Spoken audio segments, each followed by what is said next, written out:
Bonjour, aujourd'hui nous recevons Kamel Chibli. Bonjour, Soyez le bienvenu Kamel. merci de l'invitation.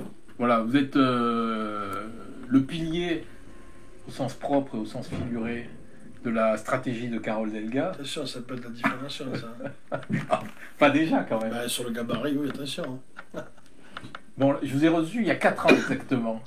Ah ouais, Vous vous souvenez? je vous ai pas manqué, hein. 4 ans c'est bien. Ah ouais, c'est...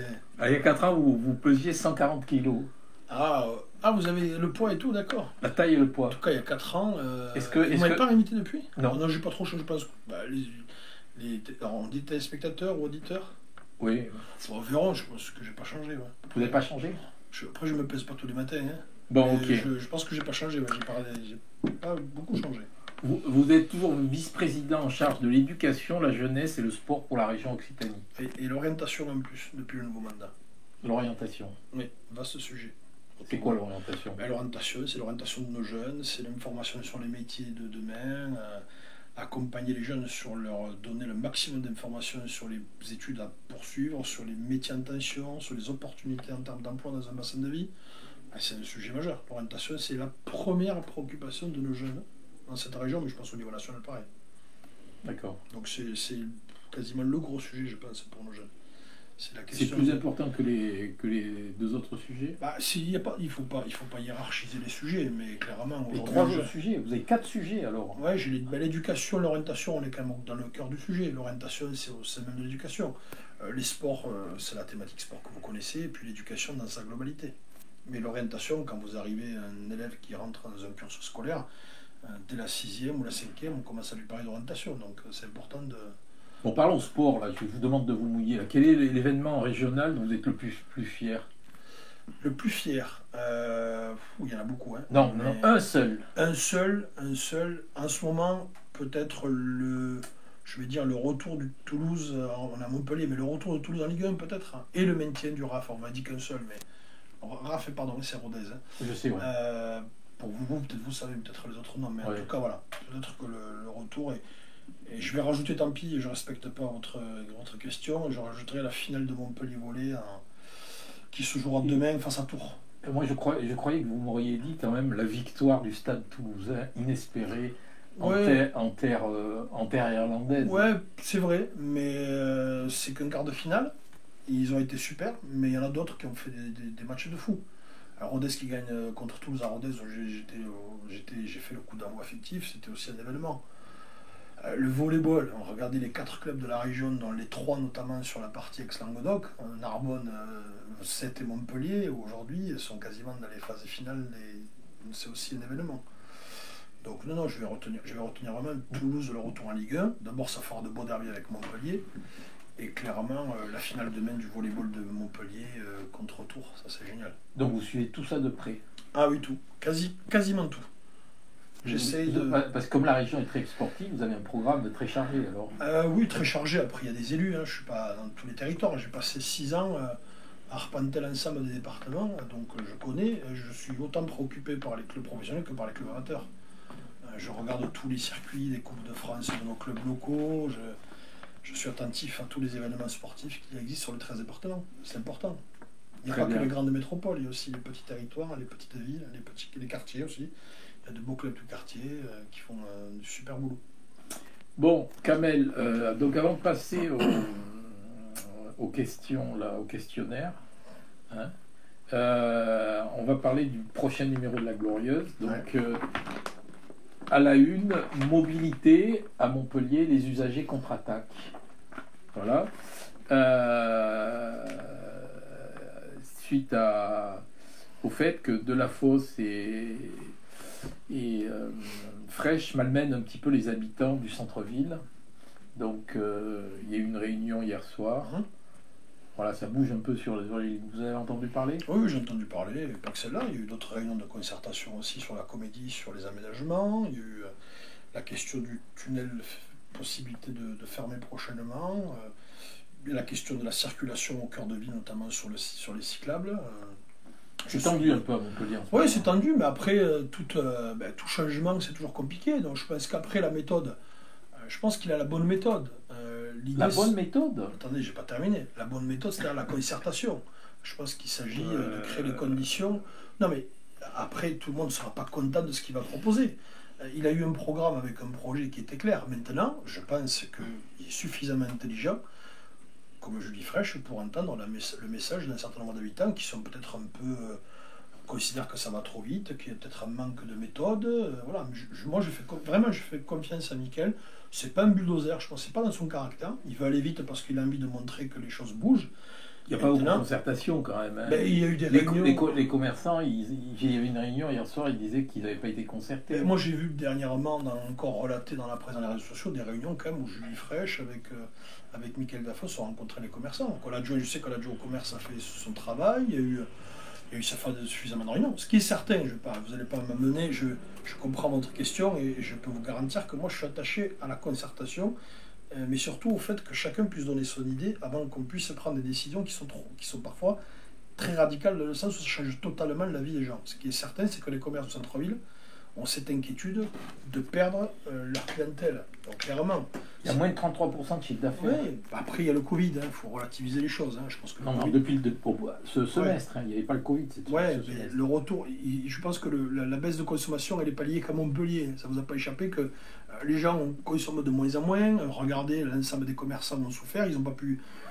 l'ensemble des stocks, notamment de printemps-d'hiver, n'ont pas été vendus. Donc je crois que c'est généralisé. C'est tendu. Oui, c'est tendu, c'est normal. Bon. Et puis les commerces, c'est aussi des créateurs d'emplois, des créateurs d'économie, donc il faut être vigilant. Bon, on ne parle pas que des mobilités dans ce numéro. Excusez-moi. Non, mais j'ai pas parlé que de mobilité. Vous avez parlé des commerces, donc les commerces, c'est l'attractivité d'un cœur de ville. On se bat dans les villes moyennes pour faire en sorte que les villes moyennes ne perdent pas leur commerce de proximité.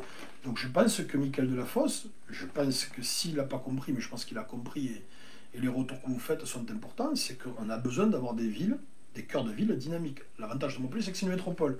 Par définition, il y a une attractivité, ce qui n'est pas le cas des villes moyennes, que sont Carcassonne, Narbonne ou d'autres. Donc ça veut dire qu'il faut garder cette dynamique en cœur de ville.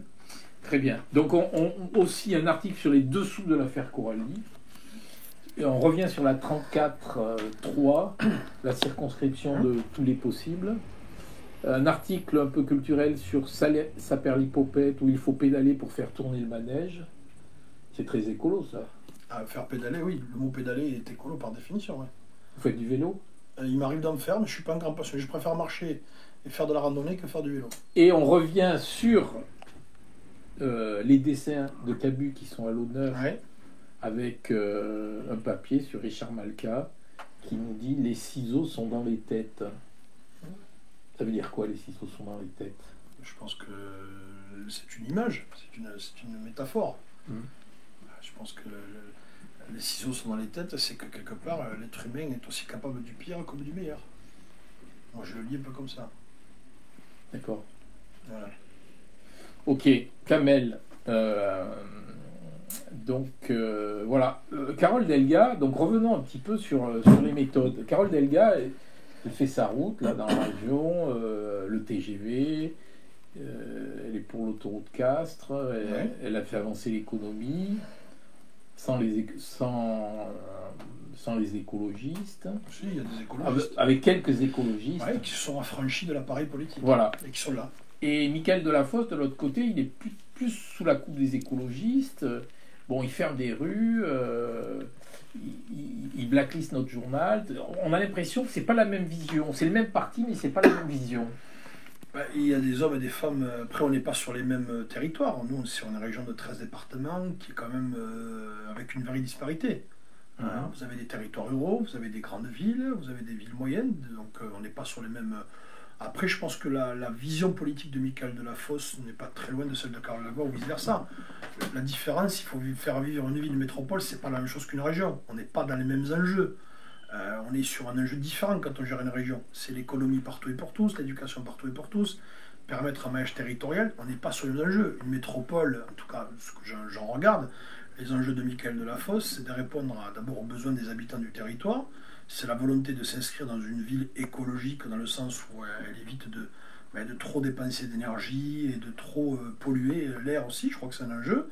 Et puis la dimension aussi, je l'ai vu aussi dans la dimension touristique, puisqu'aujourd'hui, la ville de Montpellier est entrée dans les sites, les grands sites d'Occitanie. C'est aussi l'enjeu de capter de l'économie, de capter de l'emploi et de valoriser ce qui fait sa richesse, c'est-à-dire la question de la recherche, la question de la santé, voilà, ça fait des sujets majeurs. Après, nous, on n'est pas dans les mêmes enjeux. Michael Delafosse n'était pas du tout dans les bons tuyaux au départ pour gagner la ville, on l'a vu. Il était d'ailleurs dans les pourcentages très bas et au final, il a réussi quelque part à créer la surprise. Donc, alors que nous, on était quand même déjà sortants avec un bilan, ce qui n'était pas le cas de Michael Delafosse, et puis une véritable composition politique qui est respectait, je pense, la richesse de ce qui faisait la force de Carole Delga, c'est-à-dire l'Occitanie en commun, des écologistes, des communistes, des radicaux et des sociétés civiles avec qui on avait travaillé pendant 6 ans. Donc voilà, c'est pas comparable, on n'est pas dans la même situation. D'accord. Le PS en Occitanie est actuellement dans quelle situation? Le PS en Occitanie est un peu perturbé par les accords nationaux faits par les grands apparatchiks. Clairement, aujourd'hui en Occitanie, on est fort d'une région qui a préservé et qui a gagné un département, qui a préservé, on va dire, 12 départements sur 13, qui a préservé une région, alors qu'on considérait que la gauche était morte encore il y a quelques années en arrière. On voit bien qu'une gauche un peu, je dirais, structurée, qui aspire à gouverner avec des vraies mesures fortes sur l'économie, sur l'entreprise, en même temps sur le pouvoir d'achat en passant par l'éducation, elle peut vivre et perdurer. Donc aujourd'hui, la décision prise par le national, à quelques jours de l'échéance législative qui met en difficulté un bon nombre de candidats qui étaient déjà investis, qui sont à l'heure où on parle sur le terrain en train de faire campagne, ont du mal à comprendre que des apparatchiks, pour préserver ou sauver quelques postes, ils aient décidé de sacrifier la plupart des circonscriptions ou des candidats. Voilà. Donc c'est un peu dommage dans le sens où d'abord ça va mettre en tension localement, et par contre on est décidé clairement à continuer ce combat qui est celui de défendre une ligne politique qui est aujourd'hui représentée par Carole Delga et aussi Michael Delafosse. Parce qu'il y a quand même 80% des électeurs qui veulent l'union. Oui, 80%. Mais ça, c'est une question classique. Tout le monde est pour l'union. Ça, c'est au niveau national. Toujours, même avant les présidentielles, je vous rappelle qu'on a des sondages qui demandaient à ce que l'ensemble des partis politiques de gauche s'allient et fassent front commun. Après, c'est pour les régionales, c'était pareil. Et vous n'avez pas échappé, et pourtant on est partis dispersés. Et c'est pas faute d'avoir essayé de créer le rassemblement dès le départ. Mais je crois que la volonté qu'ont les électeurs aussi, c'est qu'ils veulent une gauche, à mon avis, qui ne soit pas une gauche qui se radicalise ou qui n'aspire pas à changer la vie des gens. Parce que si c'est pour être juste de la contestation et être révolutionnaire pour tout et ne rien faire, c'est pas la peine. Vous savez, la révolution, ceux qui l'attendent, c'est ceux qui n'ont pas besoin de manger tous les jours. Hein. Ceux qui ont besoin de manger tous les jours, ils n'attendent pas la révolution. Hein. Le changement, c'est de suite. Hein. C'est pas dans 10 ans. Hein. On a l'impression quand même qu'il y a eu une réunion là au Sénat juste entre les deux tours des présidentielles ou avant la présidentielle, où il y avait l'ancien président de la République, Hollande, je crois qu'il y avait Anne Hidalgo, il y avait peut-être Cazeneuve, il y avait 2-3 élus de haut niveau, il y avait Carole Delga, et qu'ils ont essayé de refonder à ce moment-là une espèce de parti socialiste, et qu'en fait ils se sont fait doubler par Mélenchon juste après les élections, qu'il a annoncé fermement, lui, ce regroupement. Non, ils ne se sont pas fait doubler. À mon avis, ils ont voulu partager un constat qui est celui d'un parti qui est en difficulté, avec une aspiration nationale qui n'est pas au rendez-vous. Le vrai sujet, c'était pas à ce moment-là qu'on allait révolutionner le Parti socialiste, puisque les choses étaient quasiment pliées, les sondages nous montraient ce que vous avez vu dans les sondages pour notre candidate, donc force est de constater que en plus il y a eu une espèce d'aspiration avec les médias très forte sur le vote utile, qui fait que forcément le Parti socialiste et sa candidate ont pâti de ça. La réunion dont vous parlez, il y en a plein de réunions comme ça. C'est de qu'est-ce qu'on fait quoi aujourd'hui. Voilà, c'était ça, c'est plutôt un échange informel. C'est pas forcément la révolution, en tout cas la restructuration, la refondation du parti. La refondation, moi ça fait. Alors je suis pas né dans le parti, j'ai jamais été formaté par le parti et par aucun des partis. Mais je me rappelle des mots refondation, ça a toujours existé depuis 20 ans. Là, le vrai sujet qu'on a, c'est une clarification de ligne politique. La ligne politique qu'on défend, c'est la ligne que nous avons en Occitanie, par exemple. On aime l'entreprise, on se préoccupe de la sécurité des gens, et en même temps, on s'occupe de tout ce qui est justice sociale, de répartition des services sur le territoire. Vous êtes bien à votre place pour en parler, parce que vous êtes fils d'ouvrier. Voilà. Il y a pas d'ouvriers à l'Assemblée nationale, ou peu, peut-être un ou deux. Voilà, est-ce que à ce niveau-là, le Parti socialiste et certains partis de gauche n'ont pas manqué un peu à leur tradition, enfin, je veux dire... Oui, vous avez raison. Il faut être clair. Moi, je suis arrivé dans le Parti socialiste, et je n'étais pas du tout, je vous le dis, moi je suis... Les gens ne me connaissent pas tous, mais je n'étais pas du tout prédestiné à faire de la politique, et encore moins à avoir des responsabilités. Enfant noyé, parent analphabète, venu au Maroc dans les années 69, j'ai suivi aucun mouvement politique ou mouvement de jeunesse, donc je n'étais pas prédestiné. Mais à un moment donné, il faut bousculer un peu les codes, il y a aussi le rapport de force qui pèse, mais on ne m'a pas laissé facilement accéder aux responsabilités. Bon, Carole Delga avait une autre façon de faire les choses, donc elle m'a donné la possibilité de me mettre tête de liste dans mon département, mais je peux vous garantir que ça n'a pas été des moments faciles. Donc ce que vous dites là est un constat général. Mais moi j'ai toujours dit, et c'est pas d'aujourd'hui, ça fait longtemps, j'ai toujours dit que le renouvellement de la classe politique il se fait par les échéances locales. Parce qu'un député, vous ne pouvez pas envoyer un candidat législatif comme ça du jour au lendemain. C'est pour ça que l'échelon municipal, c'est le meilleur échelon pour commencer à préparer, à mettre des hommes et des femmes qui incarnent les territoires, qui incarnent le monde associatif, qui incarnent le monde ouvrier. Et pas que le monde ouvrier, vous avez des gens... que ça peut être des gens qui sont dans la restauration, qui sont dans les services, qui sont même dans l'agent d'entretien. Vous avez des gens qui sont aussi des chefs d'entreprise, des artisans, qui se battent tous les jours, qui ont une parole, qui ont un savoir-faire, un savoir-être et quelques idées, qui auraient largement la possibilité d'exercer des fonctions. Nous, par exemple, en Occitanie, alors, il est communiste. Est-ce qu'il y a des fils ouvriers? Ah oui, il y en a, bien sûr. Vous en avez plein de fils ouvriers. Par exemple, non, des ouvriers. Je ne parle pas des fils ouvriers. Ah oui, des ouvriers, parfois. Alors, je ne sais pas, il y en a quelques-uns. Qui montent en politique. Ouais, vous avez quelqu'un qui est intéressant. Des gens qui sont de la base, parce que regardez à l'AREM, ils prennent des médecins, ils prennent, ils prennent des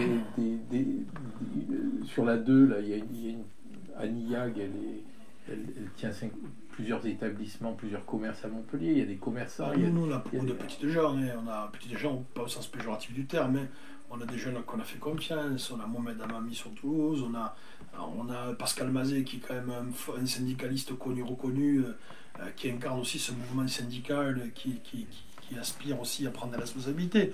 Donc ce sont des gens qui ont fait le pari aussi de dire moi j'ai envie de mettre la main dans le cambouis pour faire bouger les choses. On a franchement, on a osé faire des choses que d'autres n'ont pas fait.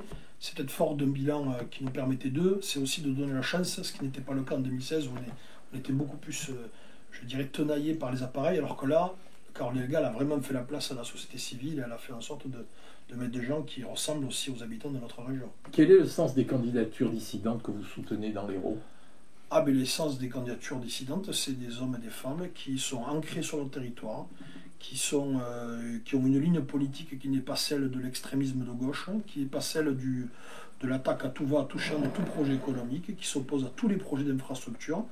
Une gauche qui, comme je l'ai dit tout à l'heure, qui aime l'entreprise, qui se préoccupe de la sécurité des gens, et bien évidemment qui incarne une gauche qui a envie de faire des choses, pas une gauche qui va être juste derrière derrière sa fenêtre en contestant. Donc tous les candidats, clairement, parce que dans l'Hérault, on a 0 circonscription pour le Parti socialiste quand même, dans un département. Au-delà des appareils politiques, les gens se foutent complètement, mais on ne peut pas imaginer que dans ce territoire où le département a été maintenu, où la région a été maintenue, où vous gagnez une ville de métropole, que cette ligne politique ne soit pas incarnée. Ça paraît surréaliste, au-delà du Parti socialiste ou pas Parti socialiste d'ailleurs. Mais ça paraît surréaliste que le Parti socialiste au niveau national a dit là, il y aura 0 circonscription pour la sensibilité qu'incarne Mesquida, Delafosse, Carole Delga, peu importe après les appareils politiques. Donc tous les candidats qui seront dans cette démarche-là, cette démarche un peu de vision, auront le soutien, je pense, de Carole Delga et de Michael, je le pense aussi, et de Kléber et d'autres personnes. Est-ce que vous considérez que vous avez été réellement maltraité par NUP? Moi, on ne s'attendait pas à autre chose. D'abord, on ne croyait pas du tout à cet accord de gouvernement, si j'ose dire, et à cet accord idéologique. Parce qu'on le voit, c'est pas comme si on sortait de nulle part. On sort de 6 ans de gouvernance à la région avec des oppositions très féroces avec les insoumis. Par exemple, sur les insoumis sur la région, ils sont contre quoi? Contre beaucoup de projets d'entreprise, développement des entreprises.